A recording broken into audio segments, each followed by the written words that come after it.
If you ever had strange thoughts that just cross your mind out of nowhere, well, yesterday I was having a deep conversation with my wife about worship. And suddenly, this old video just popped into my head. In it, I was talking about worship as a form of sacrifice, just like when Abraham took Isaac up on Mount Moriah. And you can see that video actually up here. But then another scene flashed through my mind from the House of David, the series that you can find on Prime, where Samuel confronts King Saul and says, "Behold, to obey is better than sacrifice, and to heed than the fat of rams." That's in 1 Samuel 15:22.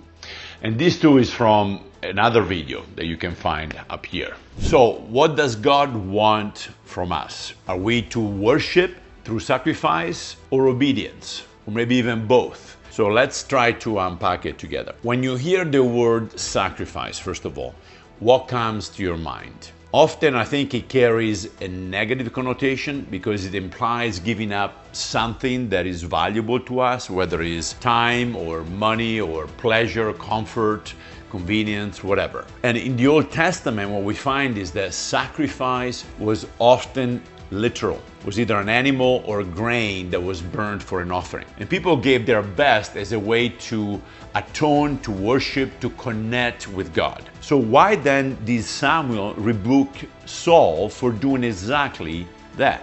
Offering sacrifices. Well, if we go back to Saul's story in 1 Samuel 15, we find that God has given Saul a clear command. But Saul, under pressure by time and fear of the people, chose to offer a sacrifice instead of obeying God's specific instruction. He probably thought, well, at least I'm doing something spiritual, right? But that's not what God asked for. And Samuel then delivers that sharp rebuke, they probably remember, to obey is better than sacrifice. And here's the point. Sacrifice without obedience is just a ritual. Because sacrifices that are done while ignoring God's commands, meaning in disobedience, are meaningless or even offensive to God. Saul disregarded God's command and was overcome by fear and impatience. So he took matters in his own hands. So we notice that sacrifice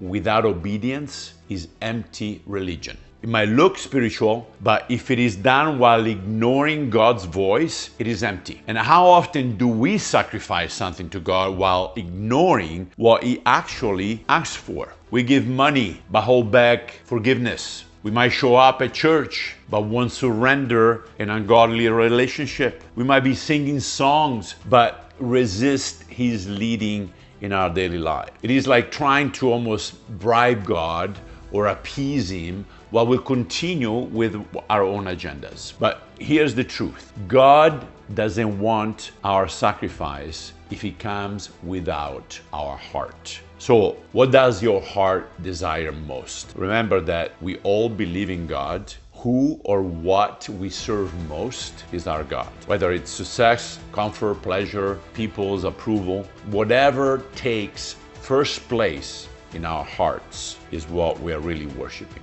But what about obedience? That too, I think, can feel somewhat restrictive because it implies submission, restriction, commitment, and perhaps even alienation of self. Most of us instinctively want to fight it instead of leaning into it. You may also have appearance of compliance when in reality, inside, you are rebelling. You can see that in a child that has been told to sit down, right? And he obeys outwardly, while inside he's still saying, I'm standing even taller than before. Now in Matthew 15:8 and 9, we read, "These people honor me with their lips, but their hearts are far from me. They worship me in vain, and their teachings are merely human rules."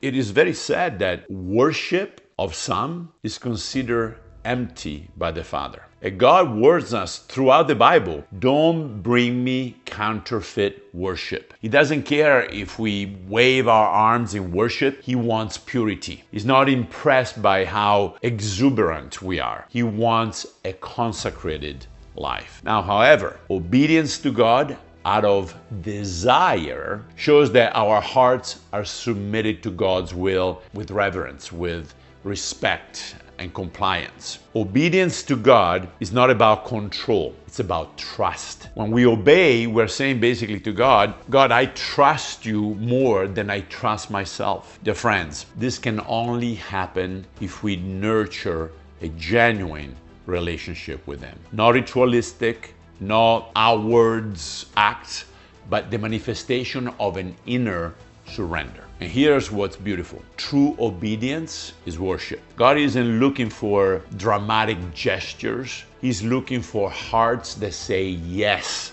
to Him on a daily basis. And sometimes that yes is forgiving someone, or being patient, or staying faithful, or giving when no one sees. It is the quiet power of obedience that honors Him most. So in conclusion, obedience or sacrifice? I say probably a combination of both, because we read in Romans 12:1, offer your bodies as a living sacrifice, holy and pleasing to God. This is your true and proper worship. Did you catch that? Living sacrifice, not a burnt offering, but a life that is submitted. Obedience born out of love is the highest form of sacrifice. And sacrifice without obedience is just noise, is empty religion, as we said before. But daily obedience, surrender, is true worship. So let's stop trying to even impress God with what we give up and start honoring Him with how we live. And if this spoke to your heart, just drop a comment below. What area is God calling you to obey Him more fully? And if this is encouraging you, don't forget to like, to subscribe, to share it with your friends or somebody that needs to hear this today. So may our Father richly bless you as you surrender and obey Him. Love you guys, and I'll catch you on the next one. Ciao.